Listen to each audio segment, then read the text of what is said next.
நந்தியின் ஆணவம். கைலாயத்தின் வாசல் காப்போனாக இருந்தாலும் சிவபெருமானை சுமக்கும் பெரும்பேறு பெற்றவர் நந்தியம்பெருமான். சிவபெருமான்தான் இந்த உலகத்தின் அனைத்து உயிர்களுக்கும் படியளப்பதாக புராணங்கள் தெரிவிக்கின்றன. அப்படி ஒருமுறை உலக உயிர்களுக்கு படியளப்பதற்காக சிவபெருமான் புறப்பட்டார். நந்தி அவரை சுமந்து சென்றார். செல்லும் வழியில் நந்திக்கு ஒரு சிந்தனை உருவானது. உலகத்திலுள்ள அனைத்து உயிர்களுக்கும் படியளக்கும் சிவபெருமானையே நாம் சுமக்கிறோம் என்றால் நம்முடைய சக்தி எப்படிப்பட்டதாக இருக்கும் என்று அவர் நினைத்தார். சிவனே ஜீவனாக இருக்கிறார் என்பது சிவனடியார்களின் கூற்று. அனைத்து உயிர்களின் ஆன்மாவாக சிவபெருமானே இருப்பதாக சொல்லப்படுகிறது. இறைவனின் பாடம். அப்படி இருக்கையில் நந்தியம்பெருமான் நினைத்த அந்த ஆணவமான சிந்தனை சிவபெருமானுக்கு தெரியாமல் போய்விடுமா என்ன?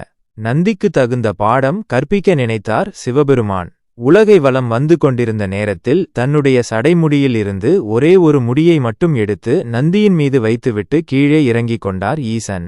அதுவரை உலகத்தின்